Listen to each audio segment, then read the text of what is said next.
A paz do Senhor a todos. João capítulo 1, versículo de número 14. E o Verbo se fez carne e habitou entre nós, cheio de graça e de verdade, e vimos a sua glória, glória como do unigênito do Pai. O Verbo do Senhor foi simplesmente Deus revelando-se, sua pessoa, sua natureza, sua vontade, sua sabedoria, sua verdade. João está dizendo que a revelação de Deus e a manifestação de Deus agora está encarnado. A expressão da natureza de Deus, a vontade, a sabedoria, a verdade está personificada. E o Verbo se fez carne. A palavra carne aqui é evidentemente usada para denotar natureza humana, o homem. Mateus 16:17, 19:5, 24:22, Lucas 3:6, Romanos 1:3, 9 e 5. A palavra carne, isso é comumente expresso ao dizer que ele se tornou encarnado. Quando dizemos que um ser se torna encarnado, queremos dizer que alguém de uma ordem superior ao homem e de natureza diferente assume a aparência do homem ou se torna um homem. Aqui significa que a palavra ou a segunda pessoa da Trindade, a quem João acabara de provar ser igual a Deus, se tornou um homem ou se uniu ao homem Jesus de Nazaré, para que se possa dizer que ele se fez carne. Foi feito é a mesma palavra usada em João 1, verso 3. Todas as coisas foram feitas por ele, e sem ele nada do que foi feito se fez. Não é simplesmente afirmado que ele era carne, mas que ele foi feito carne, implicando que ele já existia. Agradavelmente a João 1:1. Isso está de acordo com a doutrina das Escrituras em outros lugares. Hebreus 10:5, um corpo me preparaste. Hebreus 2:14, como as crianças são participantes de carne e osso, ele também participou da mesma coisa. 1 João 4:2, Jesus Cristo veio em carne. 1 Timóteo 3:16, Filemão 2:6, 2 Coríntios 8:9, 1:35. A expressão então significa que ele se tornou um homem e que ele se tornou assim pelo poder de Deus, fornecendo a ele um corpo. Não pode significar que a natureza divina foi transformada no humano, pois não poderia ser, mas significa que o Logosô, palavra, se tornou tão intimamente unido a Jesus que se pode dizer que o Logos, ou palavra, se tornou ou era um homem, pois a alma se torna tão unida ao corpo que podemos dizer que é uma pessoa ou um homem. E habitou entre nós.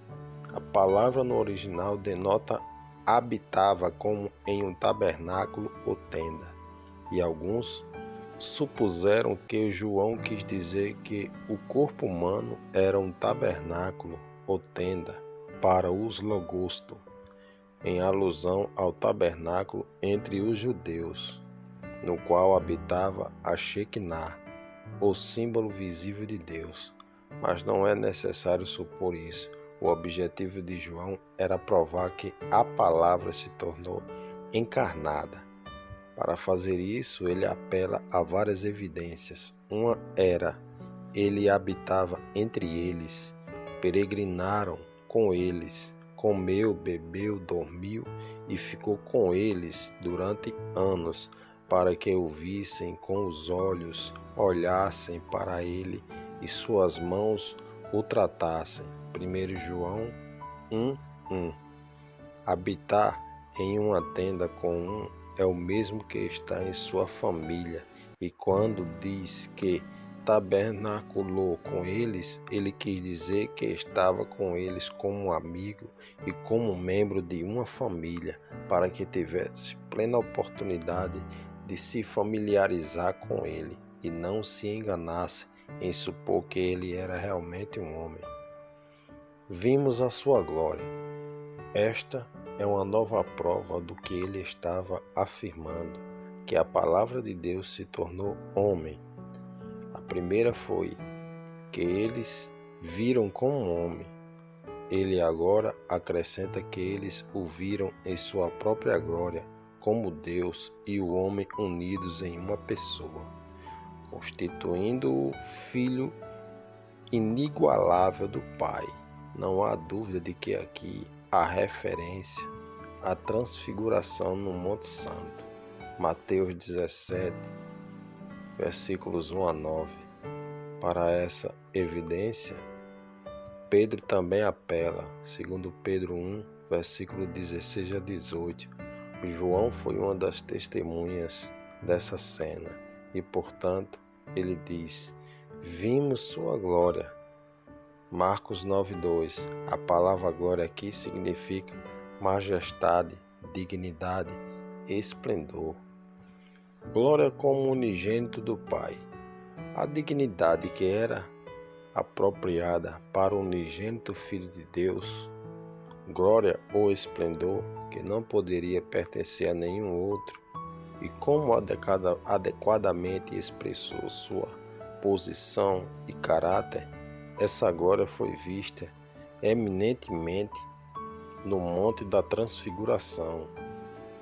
Também foi visto em seus milagres, sua doutrina, sua ressurreição, sua ascensão, todos ilustrando as perfeições e manifestando a glória que pertence apenas ao Filho de Deus. Unigênito. Este termo nunca é aplicado por João a ninguém além de Jesus Cristo. É aplicado por ele 5 vezes ao Salvador, em João 1,14, 1,18, 3,16, 3,18 e 1 João 4,9. Significa literalmente um filho único. Então, como um filho único é especialmente querido pelos pais, significa um que é especialmente amado. Gênesis 22, verso 2, 22, verso 12, 22, verso 16, Jeremias 6, 26, Zacarias 12, 10. Ambos os casos é concedido ao Salvador.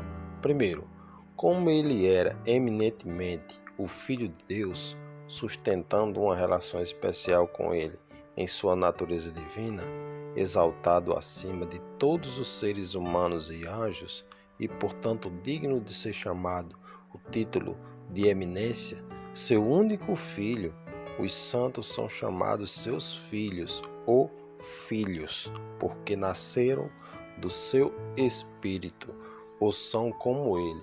Mas o Senhor Jesus é exaltado muito acima de tudo e merece eminentemente ser chamado seu Filho unigênito. Segundo, ele era especialmente querido por Deus e, portanto, essa denominação, implicando ternura, é concedida a ele.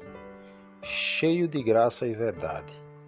A palavra cheio aqui se refere à palavra feita carne, que é declarada cheia de graça e verdade. A palavra graça significa favores, presentes, atos de beneficência.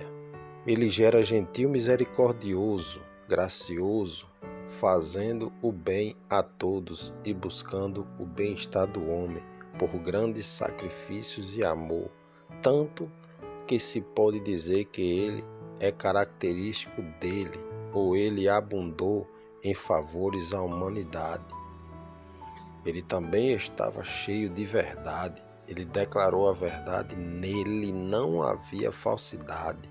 Ele não era como os falsos profetas e falsos messias, que eram totalmente impostores, nem ele era como os emblemas e sombras da antiga dispensação, que eram apenas tipos da verdade, mas ele era a própria verdade.